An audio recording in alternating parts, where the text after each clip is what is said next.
Еўрарадыё.FM.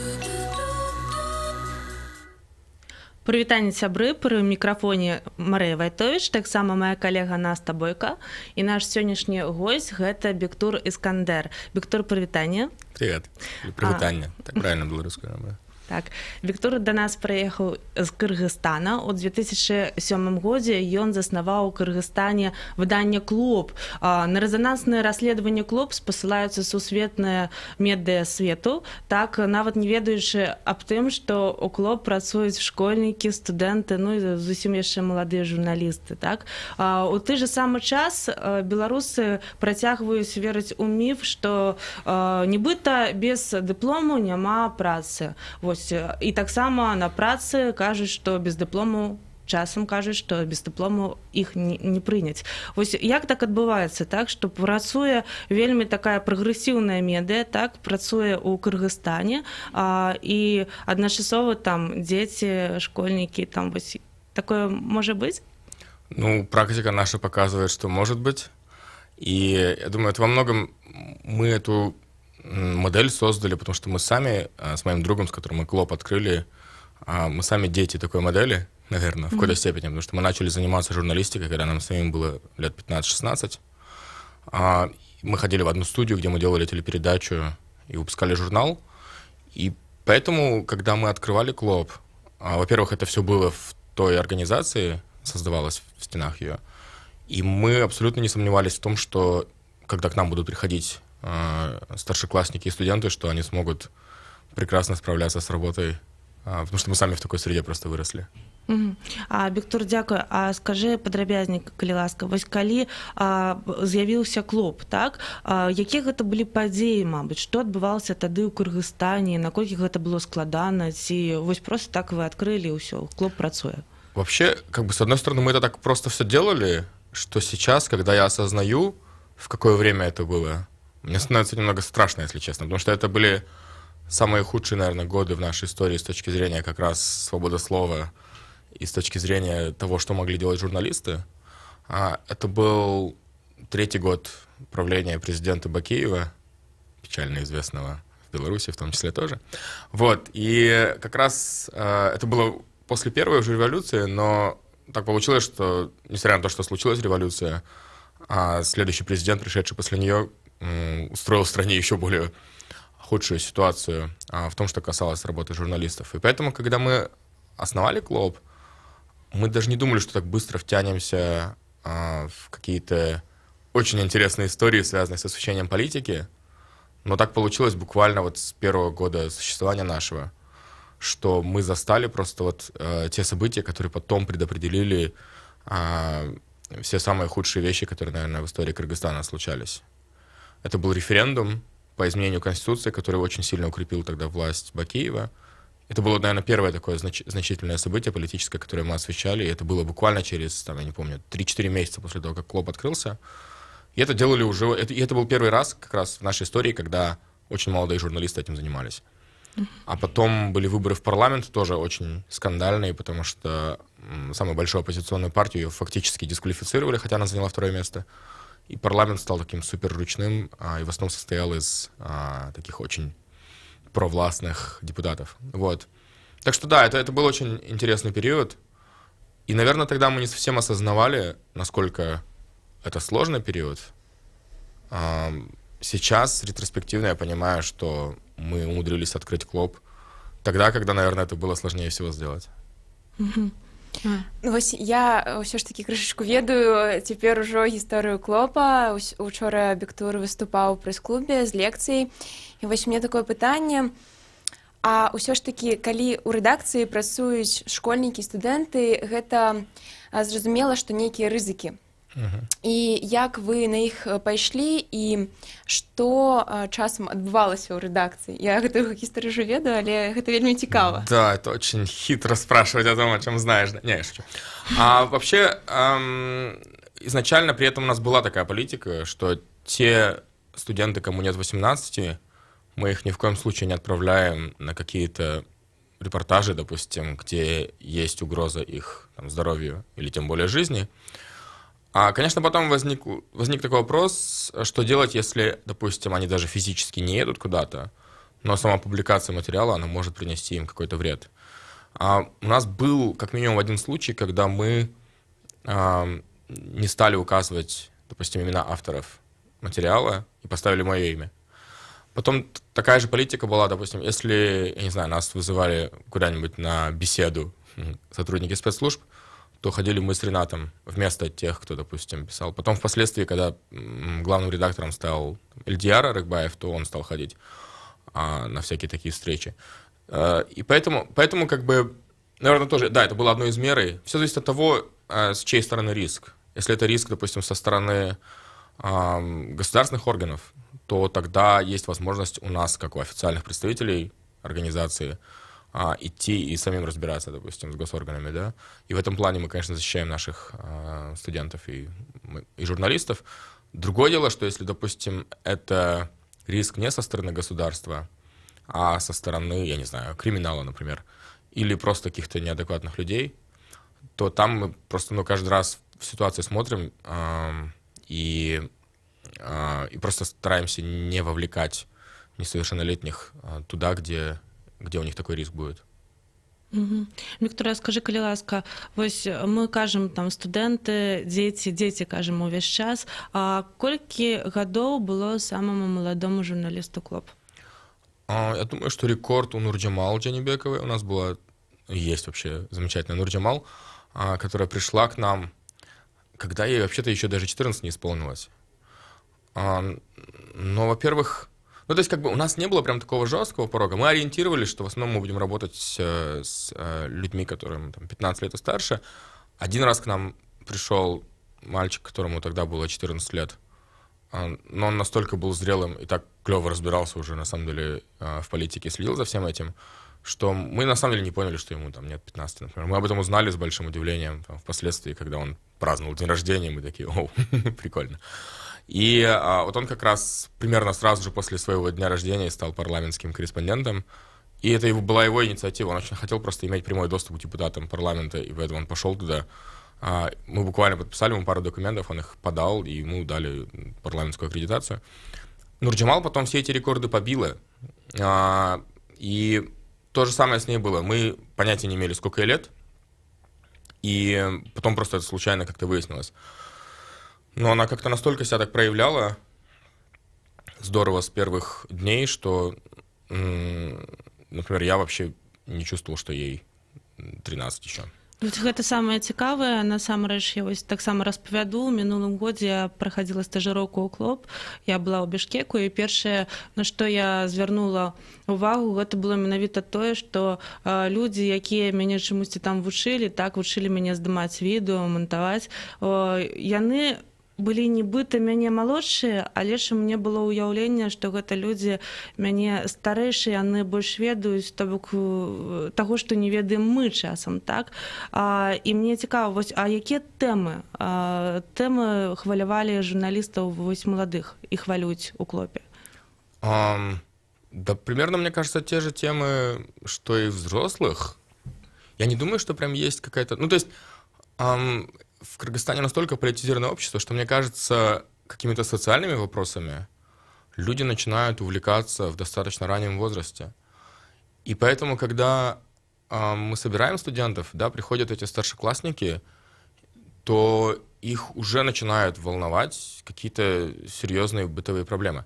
Мы просто учим их с первого дня, что есть какие-то вещи, которые их волнуют, они им кажутся супер бытовыми, касающимися только их, например, да, или там их района, я не знаю. Мы их учим видеть за этим как бы гораздо больше явления, что, например, если, допустим, они часто жалуются, я не знаю, на общественный транспорт, и это их реально волнует, потому что им там нужно в школу ездить или еще что-то, им это сложно очень, да. И мы, наверное, учим их в первую очередь разглядывать, что за этим стоит гораздо больше, что за проблемами с транспортом стоит больше, чем просто то, что они не могут, там, я не знаю, нормально доехать до школы, что это все звенья какой-то гораздо большего явления. Вот. И, возможно, это самое ценное, что мы вкладываем, допустим, в первые дни. Как разглядеть за той, казалось бы, такой микропроблемой, которую они замечают в своей повседневной жизни, как разглядеть какую-то такую макропроблему, про которую потом можно делать какие-то интересные истории.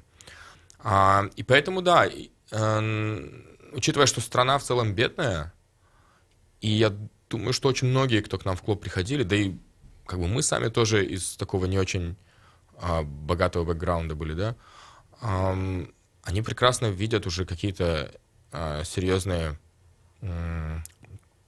такие социальные, да, явления, которые происходят в стране. И поэтому я даже не могу выделить какую-то, скажем, тему, которая была бы типична только там для подростков. Может быть, я не знаю, что-то связано с культурой. Иногда они мне рассказывают про такие вещи, в которых я не разбираюсь, начиная от каких-то, я не знаю, компьютерных игр до кей-попа. Но это тоже круто, если они вдруг об этом начинают писать, потому что потом мы через призму этого видим тоже довольно широкие явления. А вось ты сказаў, што ў Кыргызстане вельмі палітызаванае грамадства. А вось з чым гэта звязана? Таму што, напэўна, беларусы б пазайздросцілі. Ну, я думаю, что, во-первых, это связано с тем, что в Кыргызстане, мне кажется, огромный процент людей на себе в разное время чувствовал непосредственное воздействие каких-то политических событий. И очень много можно разбираться в этом. Если я сейчас начну прям совсем детально, это, займет у нас очень много эфиров. Вот. Но просто так получилось. Там целая цепочка как бы событий. С одной стороны, у нас нет нефти и газа. Это очень классно. Я считаю, что вообще Кыргызстану очень повезло в этом плане. А власти никогда не могли прям космически разбогатеть, допустим. Але у нас так само. Я не знаю, я, честно говоря, про Беларусь не так много знаю, и поэтому не решусь сравнивать. Вот. Но если говорить про Кыргызстан, да, то из-за этого, допустим, когда какая-то суперкоррумпированная семья приходила к власти, то она через криминал начинала напрягать довольно большое количество людей. То есть у нас реально, допустим, отжимался там сыном одного из президентов, вот как раз Бакиева, довольно мелкий бизнес. Это означало, что гораздо больше людей на себе чувствовало проявление власти. Или, допустим, я не знаю, какие-то супер непопулярные меры по взиманию налогов или повышению цен, или вообще странных поборов, типа там, как у нас было перед Второй революцией, когда за каждый мобильный звонок стали там сдирать деньги, да, с людей. И в итоге люди как бы настолько на своей жизни в какой-то момент могут почувствовать то, что происходит в большой политике, и учитывая размеры страны не очень большие, как бы все это очень обсуждается, и при этом есть возможность обсуждать это. И, наверное, в этом тоже своеобразная уникальность Кыргызстана. То есть при всем огромном количестве проблем, которые есть, в целом, в течение всей истории независимости у людей как бы не было проблем не то что на бытовом уровне обсуждать, да, как бы, а читать об этом в СМИ все-таки. И, я не знаю, потом, когда появился интернет, в принципе, довольно открыто все это обсуждать в интернете. И поэтому, да, мне кажется, вот эти все факторы, они привели к тому, что в целом в Кыргызстане достаточно большой процент людей, на самом деле, более-менее как-то следит за политическими событиями. То есть, как бы, я уверен, очень многие старшеклассники к нам, когда приходят, они прекрасно знают имена, я не знаю, президент, понятно, знают, но даже каких-то, я не знаю, там, чиновников могут знать. Они могут примерно понимать вообще в целом, как устроена политическая жизнь. Сябры, але ж мы працягнем нашу размову пасля невялікага перапынка. Так, я нагадаю, што наш госць сёння гэта Бектур Искандер, ён заснаваў прагрэсіўнае выданне «Клоп» у Бішкеку. Таксама вы можете чытаць, глядзець, слухаць нашы эфіры сёння ў сацыяльных сетках, у Фейсбуку, Контакце, Аднакласніках і на нашым сайце Еўрарадыё. Не пераключайцеся.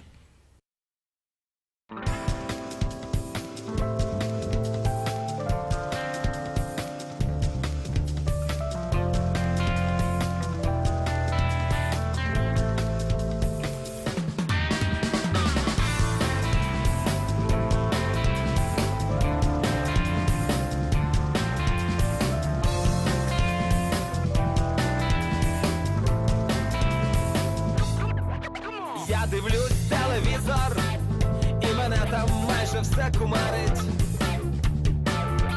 Щось просто дратує, а щось відверто харить. Перемикаю радіоканали, а там одне й те ж саме. Та я цього не хочу, та я цього не хочу, я хочу щось цікаве.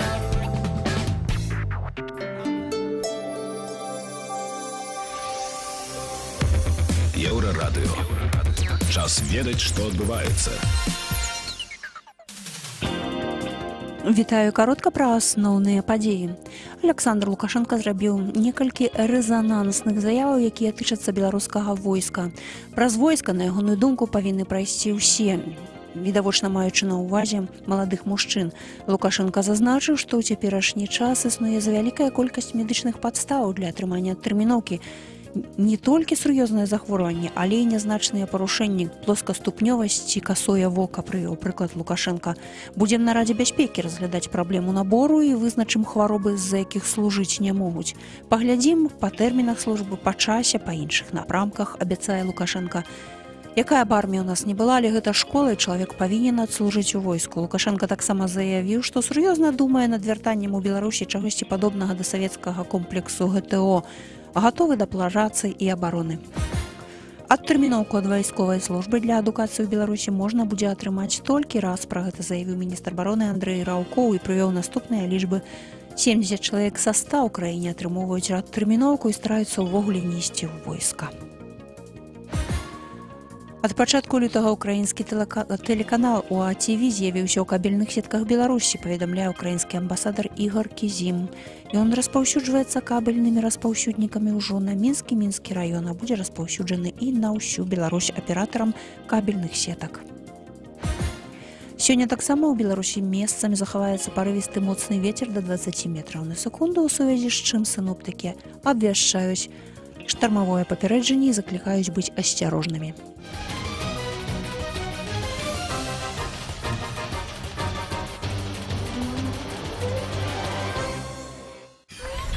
Еўрарадыё.фм. Сябры, мы вяртаемся ў студыю Еўрарадыё. Пры мікрафоне працуе Марыя Вайтовіч, моя калега Наста Бойка. І таксама нагадаю, наш сённяшні госць гэта госць з Бішкеку, з Кыргызстану, Бектур Іскандер. Ён заснавальнік выдання «Клоп», якое з'яўляецца вельмі прагрэсіўным. І таксама працягнем, напэўна, пытаннем пра тое увогуле, вось як зараз жыць у Кыргызстане. Это очень широкий вопрос. В каком смысле? Ну, увогуле, для журналіста я так лічу вось тэму, якую мы сёння как бы аглядаем. Так, вось для журналіста гэта вельмі, напэўна, ну, для кожнага журналіста важна, так, у якой краіне ён жыве, якія тэмы яны ідуць з нейкіх падзеяў, якія адбываюцца ў краіне, так, увогуле, якія у вас заробкі, увогуле, вось тыя пытанні, якія мы звычайна задаем, напэўна, людзям, якія прыязджаюць да нас з-за мяжы, і нам хочацца нечто доведаться. Мне очень сложно описывать, если честно, жизнь в Кыргызстане. Наша страна, она настолько внутренне противоречивая, и в ней происходят какие-то совершенно удивительные сочетания явлений, которые, настолько не похожи друг на друга, что вообще, когда меня люди просят описать, хоть в жизнь в Кыргызстане в целом, хоть, я не знаю, состояние в какой-то конкретной там сфере, да, мне это всегда очень сложно сделать, потому что, во-первых, страна очень разрознена в плане того, насколько разная жизнь, я не знаю, в столице и в регионах, она просто невероятно отличается. А насколько даже внутри столицы все по-разному устроено. Страна очень сильно расколота, наверное, можно сказать так, по языковому принципу, то есть такие языковые пузыри, каждый из которых живет сам по себе, если честно, и не так уж сильно, чтобы пересекался. И взгляды людей, они просто дико пестрые и супер разнообразные. И поэтому я иногда пытался, представить себе, да, вот как можно людей в Кыргызстане охарактеризовать по, я не знаю, допустим, тем же взглядом. Получается какая-то суперсложная картинка, в которой есть и люди, там, я не знаю, придерживающиеся суперконсервативных взглядов, и при этом люди, которые, не знаю, выступают за то, чтобы у ЛГБТ были такие же права, как и у всех людей.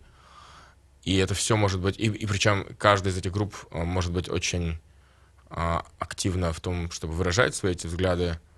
И ты видишь такую сборную солянку людей самых невероятно разных воззрений. С одной стороны, мне это нравится, с другой стороны, я немного иногда переживаю, что очень мало диалога внутри страны происходит между людьми. разных взглядов. И хотелось бы, чтобы его было больше. Такого очень мирного диалога. То есть без там, рукоприкладства и насилия и так далее. Ну, напэўна, ўжо ўсё ж такі трэба вярнуцца да клопа, да, пра што мы сёння і размаўляем у асноўным. І я ведаю, што клоп спецыялізуецца ў тым ліку і нават збольшага на расследаваннях. І калі ўявіць сабе, што ў рэдакцыі працуюць школьнікі і студэнты, і як ты учора казаў, што 22 гады гэта ўжо там вельмі сталы чалавек для клопа, для рэдакцыі клоп, то вось як рабіць расследаванні такім маладым журналістам? Таму што вось у нас, напрыклад, у Беларусі з гэтым вялікая праблема. У нас няма такой журналістыкі, расследаванняў. Я думаю, вообще дело не в возрасте, если честно. То есть очень важную роль все-таки играет опыт. И поэтому, допустим, те наши ребята, которым буквально там едва за 20, там, 22-25 лет, если они начинают делать расследование, как правило, это означает, что у них уже был какой-нибудь 6-5-летний опыт работы в клопе над другими форматами, да, и над другими материалами. И тогда возраст реально не имеет значения. Другие факторы имеют значение, да, допустим, то, насколько они готовы анализировать тонны информации. И для этого, честно говоря, возраст не играет такой большой роли. А то, насколько они могут хорошо и глубоко разбираться в той или иной сфере, которую они расследуют. И опять же, для этого важнее опыт, который у них уже был. И, как правило, если там человек с 15-16 лет начинает освещать какие-то темы, то где-то к 22 годам человек уже так довольно хорошо разбирается в этом, если он активно этим занимался на протяжении всего этого времени. И потом, конечно, очень хорошие тренеры.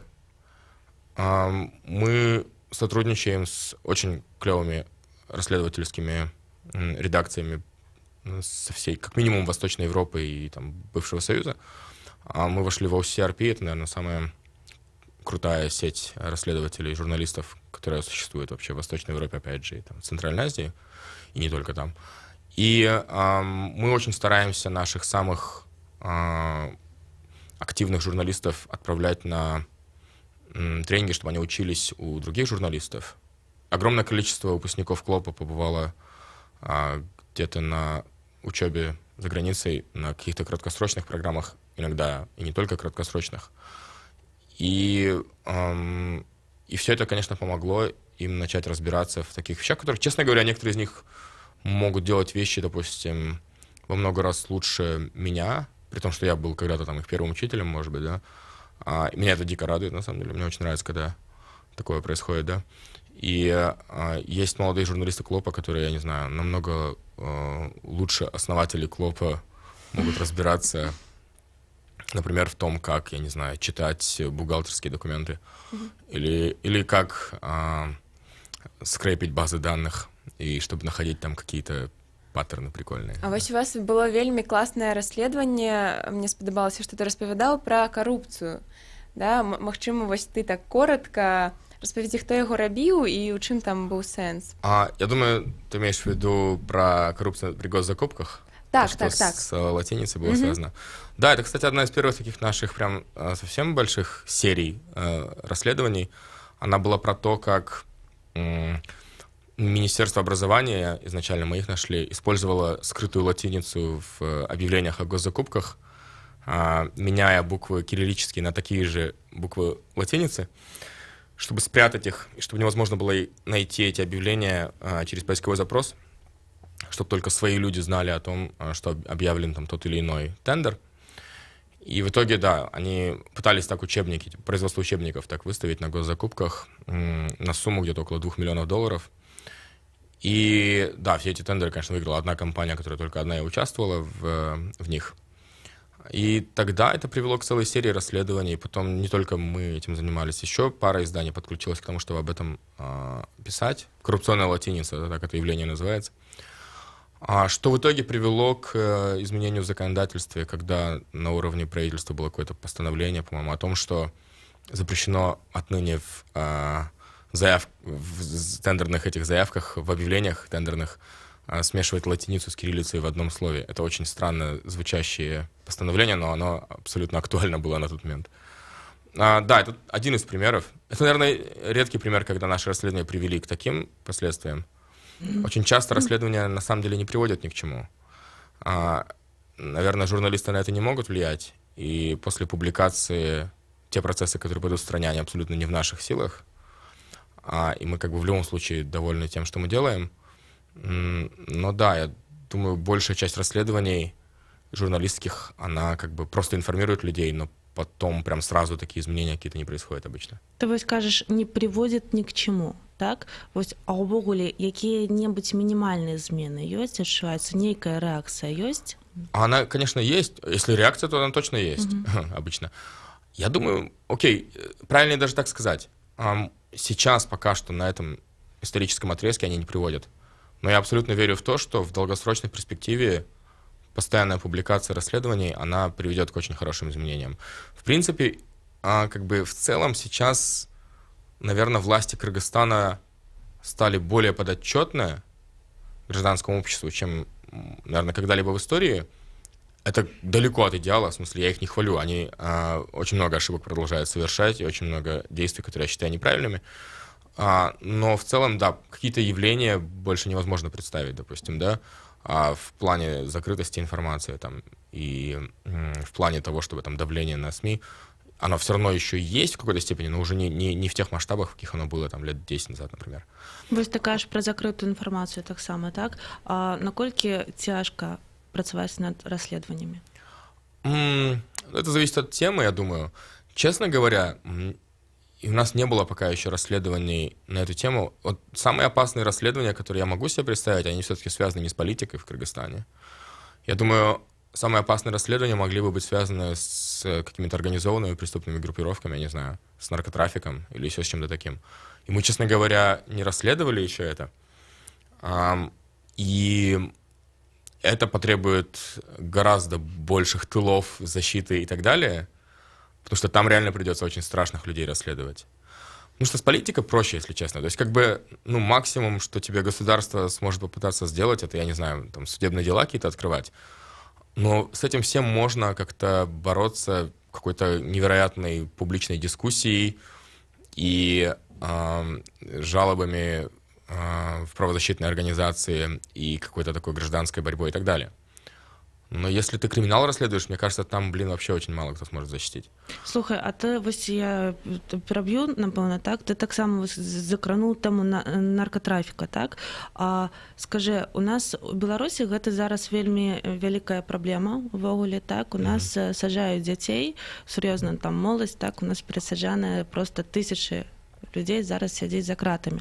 Вось менавіта, потому что недзе у одной кампаніі былі, так, там нехта пакурыў, там нехта яшчэ. Вось скажы, як у вас з гэтым сітуацыя? Вось часам кажуць, што Кыргызстан гэта наркотыкі. Гэта насамрэч так? Я не думаю, честно говоря, что потребление марихуаны, допустим, если говорить о ней, да, в Кыргызстане сильно выше, чем в среднем по миру. Даже, может быть, и не сильно выше. Проблема наркотрафика, она больше в другой плоскости существует. То есть, как бы, в целом, да, это запрещено в Кыргызстане, но я не помню, чтобы такие какие-то были там супер страшные. То есть, милиционеры, конечно, могут использовать это иногда как повод, чтобы там кого-то затерять, или подкинуть наркотики, или еще что-нибудь такое, да, в этом духе. Но меня больше волнует другая проблема, проблема именно трафика наркотиков. То есть, как бы, мы стоим на пути вот этом из Афганистана, в первую очередь, в Европу. И большая проблема, она как раз именно в том, когда транспортируют их через Кыргызстан. Там гораздо больше деньги крутятся. Там гораздо более страшные преступные группировки в этом крутятся. И я не удивлюсь, что за какими-то большими конфликтами, которые были в Кыргызстане в последние годы, иногда могли стоять причиной разборки за наркотрафик, потому что, там, по-моему, они реально готовы все что угодно сделать, чтобы защитить свой бизнес, если можно так сказать, да. Вот, поэтому, но я, честно говоря, не так, чтобы много прям информации владел об этом. Не уверен, что я смогу так хорошо ответить. Дякую. А вось Алла Качоў, так, у вас есть? Вось таксама, наколькі гэта зараз актуальна? І трошки распавядзі, што гэта такое для людзей, якія, мабыць, не ведаюць. Да, Алла Качоў — это похищение девушки для того, чтобы насильно заставить ее жить с мужчиной. И, к сожалению, это очень распространено. И с этим пытаются даже государство что-то делать. Насколько это получается, трудно судить, потому что, по-моему, как происходили эти случаи, так они и продолжают происходить. И мы со своей стороны стараемся делать все, чтобы об этом рассказывать. И у нас были целые спецпроекты, посвященные этой проблеме. Парламент как-то принял там отдельный закон, который наказывал за это. Было очень много там споров о том, нужно ли было отдельный закон принимать или все-таки судить людей за похищение человека, потому что уже такая статья есть. Но, с другой стороны, там ряд депутатов и депутаток парламента, они объясняли это тем, что они хотели отдельным законом приковать еще больше внимания к этой проблеме и так далее. И я не знаю, как в ближайшее время эта проблема будет решаться, потому что за ней очень много стоит причин. Это, и с одной стороны, очень низкое сексуальное образование.